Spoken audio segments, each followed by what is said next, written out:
Hello friends, ಈ ವಿಡಿಯೋದಲ್ಲಿ ಮಾತನಾಡೋಣ game of thrones season 8 episode number 4. ಹಿಂದಿನ ಎಪಿಸೋಡ್ ಅಲ್ಲಿ ಒಂದು ಉಗ್ರ ಹೋರಾಟದಲ್ಲಿ ಸಾವನ್ನಪ್ಪಿದ ವೀರ ಯೋಧರ ಚಿತೆಗಳಿಗೆ ಬೆಂಕಿ ಹಚ್ಚಲಿದ್ದಾರೆ ಈ ಎಪಿಸೋಡ್ ಶುರುವಿನಲ್ಲಿ. ಹಾಗೂ ಎಲ್ಲರ ಹೃದಯ ಒಡೆದೋಗುವಂತ ಅನ್ಎಕ್ಸ್ಪೆಕ್ಟೆಡ್ ಟರ್ನ್ಸ್ ನೋಡಲಿದ್ದೇವೆ ಈ ಎಪಿಸೋಡ್ ಅಲ್ಲಿ. ಇಲ್ಲಿ ಪ್ರಾಣ ಕಳೆದುಕೊಂಡಿದ್ದು ಬರೀ ನಾರ್ಥರ್ನ್ಸ್ ಅಲ್ಲ, ಎಸೋಸ್ ನಿಂದ ಬಂದಂತ ಅನ್ಸಲೀಡ್ ಮತ್ತು ದೋತ್ರಾಕಿಸ್ ಅಧಿಕ ಸಂಖ್ಯೆಯಲ್ಲಿ ಸಾವನ್ನಪ್ಪಿದ್ದಾರೆ. ಈ ಚಿತೆಗಳಲ್ಲಿ ಜೋರಾ ಮಾರ್ಮೊಂಟ್, ಇವರ ಕಜಿನ್ ಲಿಯಾನಾ ಮಾರ್ಮೊಂಟ್, ಲಾರ್ಡ್ ಕಮಾಂಡರ್ ಎಡ್, ಥಿಯೋನ್ ಗ್ರಿಜಾಯ್, ಬೆರಿಕ್ ಡೊಲಾರಿಯನ್, ಇನ್ನು ಅನೇಕರು ಅವರವರ ಜನರು ಇವರ ಮೃತದೇಹಗಳ ಮುಂದೆ ನಿಂತು ಕಣ್ಣೀರು ಹಾಕುತ್ತಿದ್ದಾರೆ. ಇವತ್ತಿಲ್ಲಿ ಬಹಳಷ್ಟು ಜನರು ಬಕ್ಕಿದ್ದಾರೆಂದರೆ ಇದಕ್ಕೆ ಕಾರಣ ಆರ್ಯ ಸ್ಟಾರ್ಕ್ ಒಬ್ಬಳೇ. ಇಲ್ಲಿ ಡೆಡ್ ಬಾಡಿಗಳಿಗೆ ಬೆಂಕಿ ಇಡುವ ಮೊದಲು ಜಾನ್ ಮುಂದೆ ಬಂದು ಸತ್ತವರ ಬಗ್ಗೆ ಭಾಷಣ ಮಾಡುತ್ತಾನೆ. ಸಾನ್ಸಾ ಥಿಯೋನ್ ಮೃತದೇಹದ ಮೇಲೆ ಸ್ಟಾರ್ಕ್ ಮನೆತನದ ಪಿನ್ ಅನ್ನು ಇಡುತ್ತಾಳೆ. ಇವನೊಬ್ಬ ಗ್ರೇಜಾಯ್, ಆದರೆ ಸ್ಟಾರ್ಕ್ ಯೋಧನಾಗಿ ಸ್ಟಾರ್ಕ್ ಪರಿವಾರಗೋಸ್ಕರ ಹೋರಾಡಿದ್ದಾನೆಂದು ಸೂಚಿಸುತ್ತದೆ. ಡಿನೇರಿಯಸ್ಗೆ ಜೋರಾ ಮಾರ್ಮೊಂಟ್ ಒಬ್ಬ ಬೆಸ್ಟ್ ಲಾಯಲ್ ಫ್ರೆಂಡ್. ಫೈನಲಿ ಈ ಎಲ್ಲಾ ವೀರ ಯೋಧರ ಅಂತ್ಯಕ್ರಿಯೆ ಮುಗಿಸಿ ಎಲ್ಲರೂ ಊಟಕ್ಕೆ ಅಂತ ಸೇರಿಕೊಳ್ಳುತ್ತಾರೆ. ಆಕ್ಚುಲಿ ಒಂದು ರೀತಿ ವಿಧಾನ ಗೆದ್ದು ಬಂದಿದ್ದಕ್ಕೆ ಪಾರ್ಟಿ ನಡೆಸುತ್ತಾರೆ. ಇಲ್ಲಿ ಡಿನೇರಿಯಸ್ ಗೆಂಡ್ರಿಯನ್ನು ಮುಂದೆ ಕರೆದು ಯುದ್ಧದಲ್ಲಿ ಇವನ ಶ್ರಮ ಮತ್ತು ವೀರತ್ವವನ್ನು ಖಂಡಿಸಿ ಎಲ್ಲಾ ಜನರ ಮುಂದೆ ಇವನ್ಯಾರು, ಇವನ ನಿಜವಾದ ಹೆಸರೇನೆಂದು ಬಹಿರಂಗಪಡಿಸುತ್ತಾಳೆ. ಇವನ್ಯಾರು ಮಾಮೂಲಿ ವ್ಯಕ್ತಿಯಲ್ಲ, ಕಿಂಗ್ ರಾಬರ್ಟಿನ ಮಗ ಗೆಂಡ್ರಿ ಬರಾಥಿನ್ ಎಂದು ಗುರುತಿಸಿ ಇವರ ಪೂರ್ವಜರ ಆಸ್ತಿಯಾದಂತಹ ಸ್ಟೋಮ್ಸ್ ಅಂಡ್ ಸ್ಥಳವನ್ನು ಅಫಿಷಿಯಲ್ ಆಗಿ ಇವನ ಹೆಸರಿಗೆ ಬರೆದುಕೊಡುತ್ತಾಳೆ. ಇಲ್ಲಿ ಡಿನೇರಿಯಸ್ ರಾಜಕೀಯವಾಗಿ ಬುದ್ಧಿವಂತಿಕೆಯಿಂದ ಈ ಡಿಸಿಷನ್ ಅನ್ನು ತೆಗೆದುಕೊಂಡಿದ್ದಾಳೆ. ಈಗ ಗೆಂಡ್ರಿಯನ್ನು ರಾಬರ್ಟಿನ ಮಗ ಎಂದು ಜನರಿಗೆ ತಿಳಿಸಿ ಸರ್ಸಿಗೆ ಅಪೋಸಿಟ್ ನಿಲ್ಲುವಂತೆ ಮಾಡಿಸಿದ್ದಾಳೆ. ಕಿಂಗ್ ರಾಬರ್ಟಿನ ಮಕ್ಕಳಲ್ಲಿ ಉಳಿದಿರುವುದು ಗೆಂಡ್ರಿ ಒಬ್ಬನೇ ಎಂದು ಹಾಗೂ ರಾಬರ್ಟ್ ಬರಾಥಿನ ಮಕ್ಕಳಲ್ಲಿ ಇವನೇ ಟ್ರಿಬ್ಯೂನಸನ್ ಎಂದು ತೋರಿಸಲು, ಹಾಗೆ ನೋಡಿದ್ರೆ ಗೆಂಡ್ರಿನೇ ಸಿಂಹಾಸನದ ಮುಂದಿನ ಹಕ್ಕುದಾರ, ಸರ್ಸಿ ಆಗಲವೆಂದು ಜನರಲ್ಲಿ ಮೂಡಿಸಲು. ನಂತರ ಟಾರ್ಮೊಂಡ್ ಡಿನೇರಿಯಸ್ ಅನ್ನು ಹೊಗಳಿ ಇವಳ ಹೆಸರಲ್ಲಿ ಟೋಸ್ಟ್ ಮಾಡುತ್ತಾನೆ. ಇದಕ್ಕೆ ಡಿನೇರಿಯಸ್ ಎದ್ನಿಂತು ಈ ಯುದ್ಧದಲ್ಲಿ ನಿಜವಾದ ಹೀರೋ ಅಂದ್ರೆ ಆರ್ಯ ಸ್ಟಾರ್ಕ್ ಎಂದು ಅವಳಿಗೋಸ್ಕರ ಇವಳು ಟೋಸ್ಟ್ ಮಾಡುತ್ತಾಳೆ. ಇಲ್ಲಿ ಡಿನೇರಿಯಸ್ ಮತ್ತು ಜಾನ್ ರ ನಡವಳಿಕೆ ನೋಡಿ ಸಾನ್ಸಾ ಎದ್ದು ಆಚೆ ಹೋಗುತ್ತಾಳೆ. ನೆಕ್ಸ್ಟ್ ಇಲ್ಲಿ ಎಲ್ಲ ಜನರು ಜಾನ್ ಸ್ಟೋನ್ ಅನ್ನು ಹೊಗಳಿದ್ದೇ ಹೊಗಳಿದ್ದು, ಪಾಪ ಡಿನೇರಿಯಸ್ಗೆ ಅಷ್ಟು ಕೇರ್ ಮಾಡಲಾಗುತ್ತಿಲ್ಲ. ಎಸೋಸ್ ಅಲ್ಲಿ ಸಿಗುವಂತ ಪ್ರೀತಿ, ರೆಸ್ಪೆಕ್ಟ್, ಕೇರಿಂಗ್ ಇಲ್ಲಿ ಸಿಗುತ್ತಿಲ್ಲ. ಇವಳು ಇಲ್ಲಿ ಏಕಾಂಗಿ ಫೀಲ್ ಮಾಡಿಕೊಳ್ಳುತ್ತಾಳೆ. ಇವಳು ಸಹ ಇಲ್ಲಿಂದ ಎದ್ದು ಆಚೆ ಹೊರಡುತ್ತಾಳೆ. ಇದನ್ನು ಲಾರ್ಡ್ ವ್ಯಾರಿಸ್ ಗಮನಿಸುತ್ತಾನೆ. ಬ್ರಿಯಾನ್ನ, ಪಾಡ್ರಿಕ್, ಜೆಮಿ ಮತ್ತು ಟಿರಿಯನ್ ಡ್ರಿಂಕಿಂಗ್ ಗೇಮ್ ಅನ್ನು ಆಡುತ್ತಿದ್ದಾರೆ. ಇದಕ್ಕಿಂತ ಮೊದಲು ಟಿರಿಯನ್ ಇದೇ ಗೇಮ್ ಅನ್ನು ಆಡಿಯೇ ಶೇ ಬಗ್ಗೆ ತಿಳಿದುಕೊಂಡಿದ್ದನು. ಈ ಆಟದಲ್ಲಿ ಪ್ರಶ್ನೆಗಳನ್ನು ಕೇಳಲಾಗುತ್ತದೆ. ಸರಿ ಇದ್ದರೆ ಕುಡಿಬೇಕು, ತಪ್ಪಿದ್ದಲ್ಲಿ ಡ್ರಿಂಕ್ ಅನ್ನು ಸ್ಕಿಪ್ ಮಾಡುವುದಾಗಿರುತ್ತದೆ. ಹೀಗೆ ಒಬ್ಬೊಬ್ಬರನ್ನು ಪ್ರಶ್ನೆಗಳನ್ನು ಕೇಳುತ್ತಾ ಟಿರಿಯನ್ ಬ್ರಿಯಾನಾಗೆ ಪರ್ಸನಲ್ ಪ್ರಶ್ನೆಗಳನ್ನು ಕೇಳುತ್ತಾನೆ. ಇದಕ್ಕೆ ಉತ್ತರ ಕೊಡುವುದಕ್ಕೆ ಬ್ರಿಯಾನಾಗೆ ಇಷ್ಟವಿರುವುದಿಲ್ಲ. ಮುಜುಗರವಾಗಿ ಇವಳು ಇಲ್ಲಿಂದ ಆಚೆ ಹೊರಡುವಾಗ ಇವಳುದಾರಿಗೆ ಟಾರ್ಮೊಂಡ್ ಅಡ್ಡಿ ನಿಲ್ಲುತ್ತಾನೆ. ಬ್ರಿಯಾನಾ ಇವರನ್ನು ನೆಗ್ಲೆಕ್ಟ್ ಮಾಡಿ ಇಲ್ಲಿಂದ ಹೊರಟು ಹೋಗುತ್ತಾಳೆ. ಜೆಮಿ ಟಾರ್ಮೊಂಡ್ ಅನ್ನು ಪಕ್ಕಕ್ಕೆ ಸರಿಸಿ ಇವನು ಸಹ ಬ್ರಿಯಾನಾ ಹೋದ ರೂಮ್ಗೆ ಹೊರಡುತ್ತಾನೆ. ಅವಳ ಜೊತೆ ಮಲಗುತ್ತಾನೆ. ಇಲ್ಲಿ ಟಾರ್ಮೊಂಡ್ ನ ಹೃದಯ ಹೊಡೆದು ಹೋಗುತ್ತದೆ. ಇವ ತನ್ನ ಕಷ್ಟನ ಹೋಗೋಗಿ ಈ ಗೋಡೆಗೆ ಹೇಳಿಕೊಂಡಿದ್ದಾನೆ.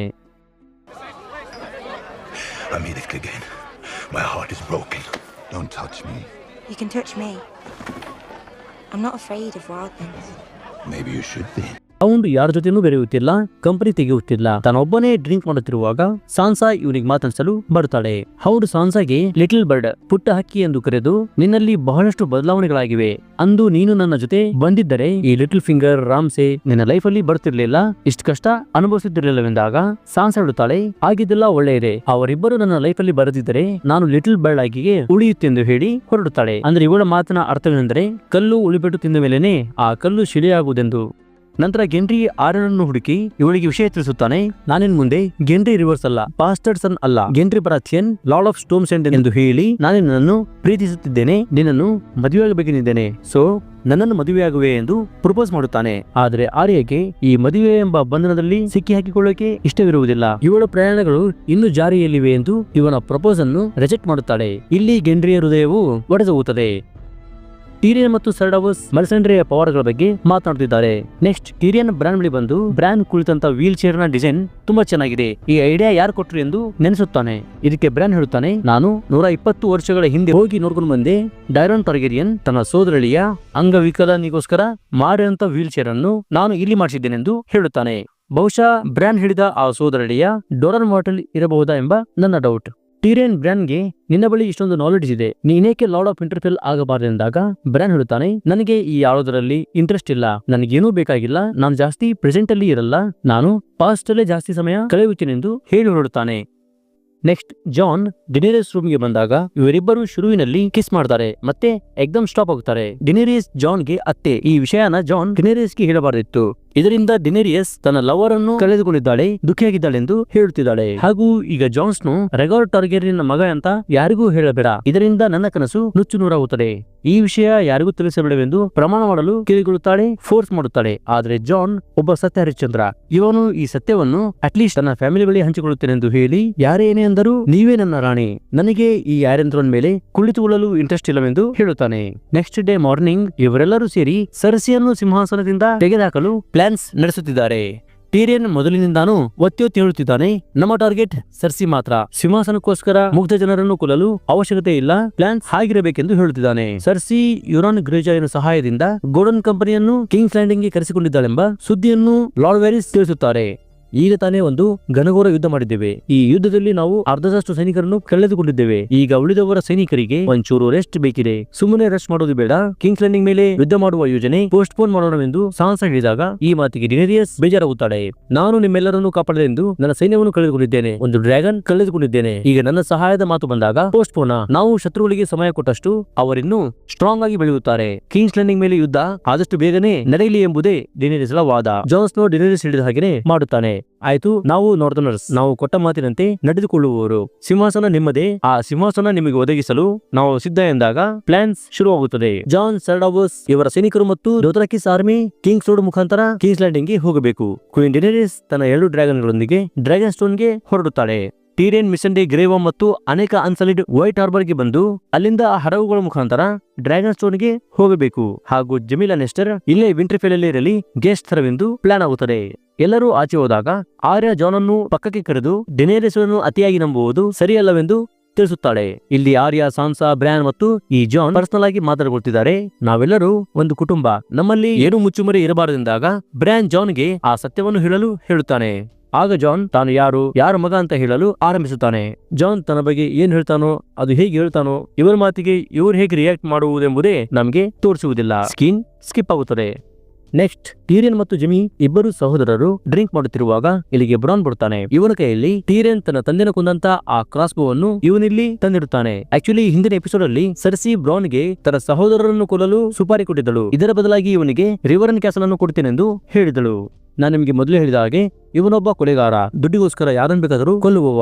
ಒಂದ್ಸಲ ಟೀರಿಯನ್ ಇವನಿಗೆ ಹೇಳಿದ್ದನು, ಯಾರಾದರೂ ನಿನಗೆ ತನ್ನನ್ನು ಕೊಲ್ಲಲು ಸುಪಾರಿ ಕೊಟ್ಟಿದ್ದರೆ ನೀನು ನೇರವಾಗಿ ನನ್ನ ಬಳಿ ಬಂದು ಹೇಳಬೇಕು. ಸುಪಾರಿ ಕೊಟ್ಟ ಬಹುಮಾನಕ್ಕಿಂತ ಡಬಲ್ ನಾನು ನಿನಗೆ ಕೊಡುತ್ತೇನೆ, ಒಟ್ನಲ್ಲಿ ನನ್ನ ಬೆನ್ನಿಗೆ ಚೂರಿ ಹಾಕಬೇಡವೆಂದು ಹೇಳಿದ್ದನು. ಅದಕ್ಕಾಗಿ ಬ್ರಾನ್ ಟೀರಿಯನ್ಗೆ ಒಂದ್ಸಲ ವಾರ್ನಿಂಗ್ ಕೊಟ್ಟು ಸಾಯಿಸಲು ಬಂದಿರುತ್ತಾನೆ. ಮೊದಲು ಟೀರಿಯನ್ ಇವರ ಮಾತುಗಳನ್ನು ಸೀರಿಯಸ್ ಆಗಿ ತೆಗೆದುಕೊಳ್ಳುವುದಿಲ್ಲ. ಅದಕ್ಕಾಗಿ ಬ್ರಾನ್ ಟೀರಿಯನ್ಗೆ ಮೂಗಿನಿಂದ ರಕ್ತ ಬರುವ ಹಾಗೆ ಹೊಡೆಯುತ್ತಾನೆ. ಆಗ ಟೀರಿಯನ್ ಬ್ರಾನ್ಗೆ ಹೈಗಾರ್ಡನ್ ಕ್ಯಾಸಲ್ ಅನ್ನು ಕೊಡುತ್ತೇನೆ ಎಂದಾಗ ಜೇಮಿ ಹೇಳುತ್ತಾನೆ, ಅಷ್ಟು ದೊಡ್ಡ ಕ್ಯಾಸಲ್ ಈ ಚಿಲ್ಲರೆ ಕೊಲೆಗಾರನಿಗೆ ಕೊಡುತ್ತೆ ಎಂದಾಗ ಈ ಮಾತಿಗೆ ಬ್ರಾನ್ ಹೇಳುತ್ತಾನೆ, ಶುರುವಿನಲ್ಲೇ ಯಾರು ಲಾರ್ಡ್ ರಾಜರಾಗಿಲ್ಲ, ಅವರೆಲ್ಲರೂ ಇನ್ನೊಬ್ಬರನ್ನು ಕೊಂದಾಕಿಯೇ ಬೆಳೆದವರು. 100 ಜನರನ್ನು ಕೊಂದರೆ ಅವನೊಬ್ಬ ಲಾರ್ಡ್ ಅಂತ ಕರೆಸಿಕೊಳ್ಳುತ್ತಾನೆ, 1000 ಜನರನ್ನು ಕೊಂದರೆ ಅವನು ರಾಜ ಅಂತ ಕರೆಸಿಕೊಳ್ತಾನೆ. ನಿಮ್ಮಪ್ಪನೂ ಕೆಲವರನ್ನು ಕೊಂದೇ ಈ ಮಟ್ಟಕ್ಕೆ ಬೆಳೆದಿರುವುದು, ಅದರಿಂದ ನಿಮ್ಮಂತವರೆಲ್ಲ ಮೆರೆಯುತ್ತಿದ್ದೀರಾ ಎಂದು ಹೇಳಿ ಕೊಟ್ಟ ಮಾತು ತಪ್ಪಬೇಡ, ನನಗೆ ಹೈ ಗಾರ್ಡನ್ ಕ್ಯಾಸಲ್ ಅನ್ನು ಕೊಡು, ಇಲ್ಲವೆಂದರೆ ನೆಕ್ಸ್ಟ್ ಟೈಮ್ ವಾರ್ನಿಂಗ್ ಕೊಡದೇನೆ ಸಾಯಿಸಿ ಬಿಡುತ್ತೇನೆಂದು ಧಮಕಿ ಹಾಕಿ ಹೋಗುತ್ತಾನೆ. ನೆಕ್ಸ್ಟ್ ಡೇ ಎಲ್ಲರೂ ತಮ್ಮ ತಮ್ಮ ಪ್ರಯಾಣವನ್ನು ಮುಂದುವರಿಸುತ್ತಿದ್ದಾರೆ. ಹೌಂಡ್ ಒಬ್ಬನೇ ವಿಂಟರ್ಫೆಲ್ ಇಂದ ಆಚೆ ಹೊರಡುವಾಗ ಇವನ ಹಿಂದೆನೆ ಆರ್ಯ ಕೂಡ ಬರ್ತಾಳೆ. ಇವಳಿಗೆ ಇಲ್ಲಿರಲು ಅನ್ಕಂಫರ್ಟಬಲ್ ಆಗುತ್ತಿದೆಂದು ಇವಳು ಇವನ ಜೊತೆ ಹೊರಡುತ್ತಿದ್ದಾಳೆ. ಆರ್ಯ ಹೌಂಡ್ಗೆ ಎಲ್ಲಿಗೆ ಹೊರಡುತ್ತಿದ್ದಾರೆ ಎಂದು ಕೇಳಿದಾಗ ಹೌಂಡ್ ತಾನು ಕಿಂಗ್ಸ್ ಲ್ಯಾಂಡಿಂಗ್ ಗೆ ಹೊರಡುತ್ತಿದ್ದೇನೆ, ನಾನು ಮಾಡಬೇಕಿರೋ ಕೆಲಸ ಇನ್ನೂ ಬಾಕಿ ಇದೆ ಎಂದು ಹೇಳುತ್ತಾನೆ. ಆರ್ಯನು ಸಹ ನನಗೂ ಅಷ್ಟೇ ಕಿಂಗ್ಸ್ ಲ್ಯಾಂಡಿಂಗ್ ಅಲ್ಲಿ ನನ್ನದೂ ಒಂದು ಕೆಲಸ ಇದೆ ಎಂದು ಹೇಳುತ್ತಾ ತಮ್ಮ ಹಿಂದಿನ ಜರ್ನಿಯನ್ನು ನೆನೆಸಿಕೊಂಡು ತಮಾಷೆ ಮಾಡುತ್ತಾ ಹೊರಡುತ್ತಾರೆ.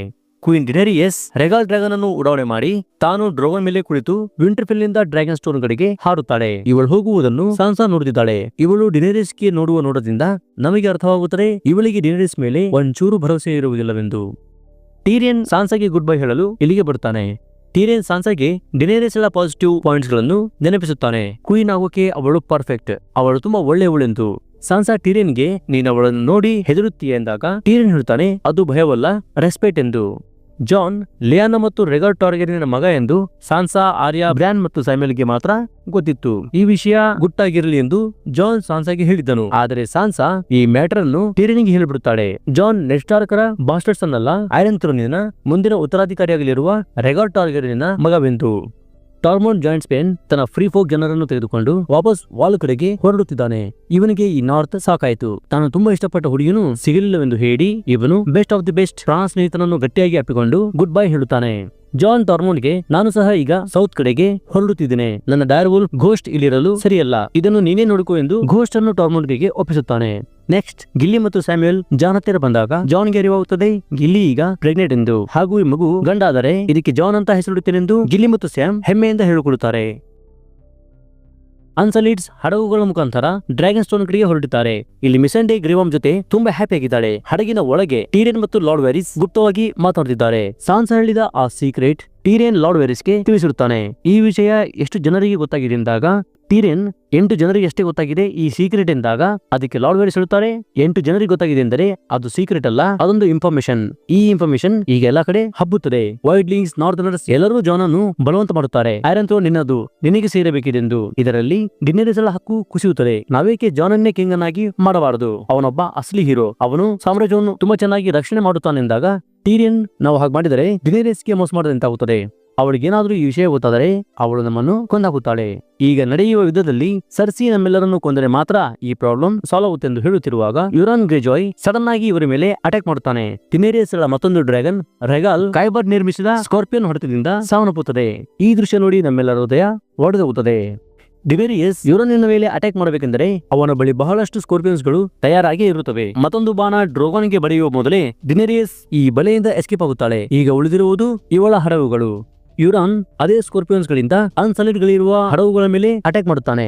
ಈ ಅಟ್ಯಾಕ್ ಅಲ್ಲಿ ಡಿನೇರಿಯಸ್ ಎಲ್ಲಾ ಹಡಗುಗಳು ನಾಶವಾಗುತ್ತವೆ. ಇದರಲ್ಲಿ ಲಾರ್ಡ್ ವ್ಯಾರಿಸ್, ಟೀರಿಯನ್, ಗ್ರೇವಾಮೆನೋ ಈಜಿ ಬಂದು ದಡ ಸೇರಿಕೊಳ್ಳುತ್ತಾರೆ. ಆದ್ರೆ ಮಿಸೆಂಡೆ ಒಬ್ಬಳೇ ಮಿಸ್ಸಿಂಗ್. ನೆಕ್ಸ್ಟ್ ಸೀನ್ ಅಲ್ಲಿ ನಾವು ನೋಡುತ್ತೇವೆ ಯುರಾನ್ ಗುಡ್ ನ್ಯೂಸ್ ನೊಂದಿಗೆ ಸರ್ಸಿ ಬಳಿ ಬಂದಿರುತ್ತಾನೆ. ಸರ್ಸಿನೂ ಇವನಿಗೆ ಒಂದು ಗುಡ್ ನ್ಯೂಸ್ ತಿಳಿಸುತ್ತಾಳೆ. ತಾನೀಗ ಗರ್ಭಿಣಿ, ನನ್ನ ಹೊಟ್ಟೆಲಿರೋ ಮಗುವಿಗೆ ನೀವು ತಂದೆಯಾಗಿದ್ದೀರಾ ಎಂದು ತಿಳಿಸಿ ಸರ್ಸಿ ಕಿಂಗ್ಸ್ ಲ್ಯಾಂಡಿಂಗಿನ ಹೆಬ್ಬಾಗಿಲನ್ನು ಓಪನ್ ಮಾಡಿಸುತ್ತಾಳೆ.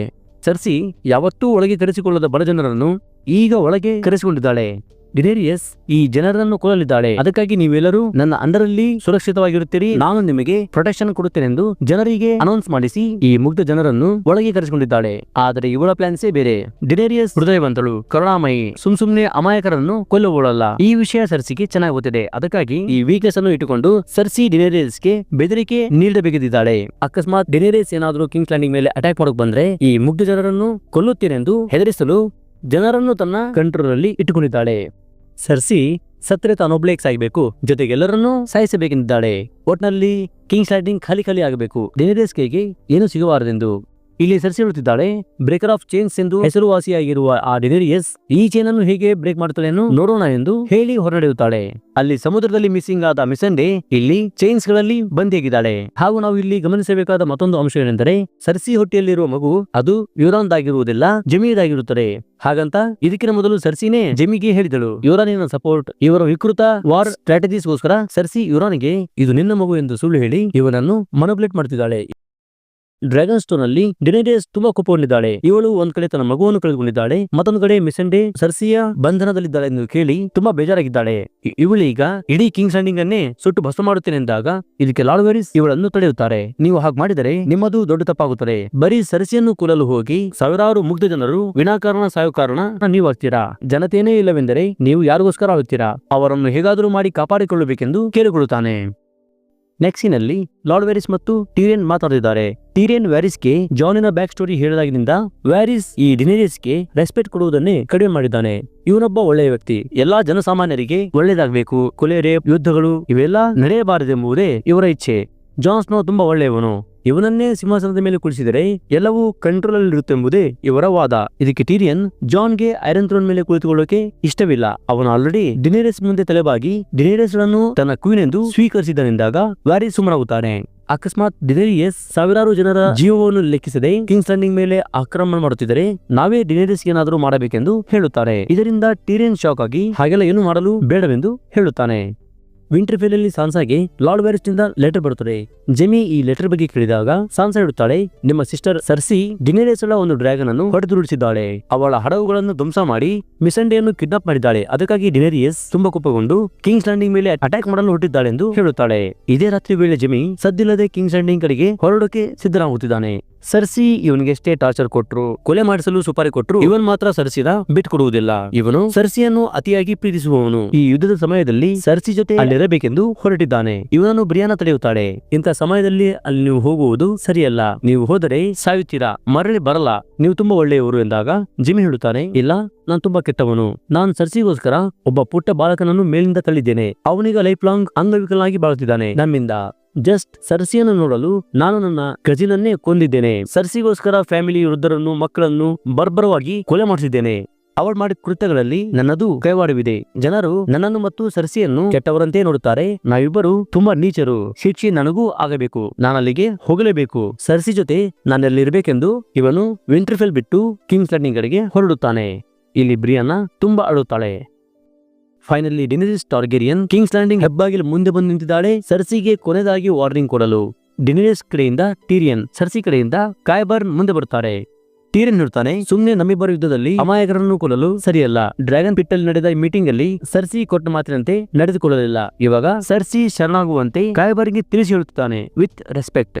ಆದರೆ ಕಾಯ್ಬರ್ನ್ ಸರ್ಸಿಯ ಪ್ರಕಾರವೇ ನಡೆಯುವವನು.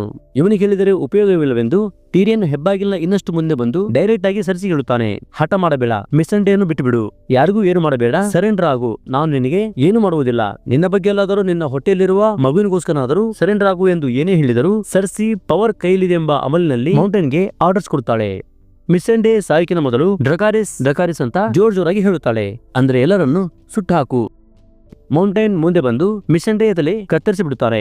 ಇಲ್ಲಿ ಗ್ರೇವಾಬ್ನ ಹೃದಯ ಒಡೆದು ಭಯಂಕರ ಕೋಪದಿಂದ ತಿರುಗುತ್ತಾನೆ. ಡಿನೇರಿಯಸ್ಳು ಸಹ ತುಂಬಾ ಸಿಟಿನಿಂದ ಇಲ್ಲಿಂದ ಹೊರಟಿದ್ದಾಳೆ. ಇವಳು ನೋಡುತ್ತಿದ್ದರೆ ಸರ್ಸಿ ಮೇಲೆ ಯಾವತ್ತೂ ಇಷ್ಟಿರದ ಕೋಪ ತಾಪ ಇವತ್ತು ಜಾಸ್ತಿ ಆಗಿದೆ. ಇವಳು ಇಷ್ಟು ದಿನಗಳಿಂದ ತನ್ನ ಅಡ್ವೈಸರ್ಸ್ ಗಳ ಮಾತಿನಿಂದ ಕಂಟ್ರೋಲ್ ಇದ್ದಳು. ಈಗ ಇವಳು ಮುಂದೆ ಏನ್ ಮಾಡ್ತಾಳೆ ಎಂದು ನಮಗೆ ಮುಂದಿನ ಎಪಿಸೋಡ್ ಅಲ್ಲೇ ಗೊತ್ತಾಗುತ್ತದೆ. ಇಲ್ಲಿಗೆ ಮುಕ್ತಾಯವಾಗುತ್ತದೆ game of thrones season 8 episode number 4. ಈ ವಿಡಿಯೋ ನಿಮಗೆ ಇಷ್ಟವಾದಲ್ಲಿ ದಯವಿಟ್ಟು ಲೈಕ್ ಮಾಡಿ, ಶೇರ್ ಮಾಡಿ ಹಾಗೂ ಈ ಚಾನಲ್ ಅನ್ನು ಸಬ್ಸ್ಕ್ರೈಬ್ ಮಾಡಿ. ಧನ್ಯವಾದಗಳು.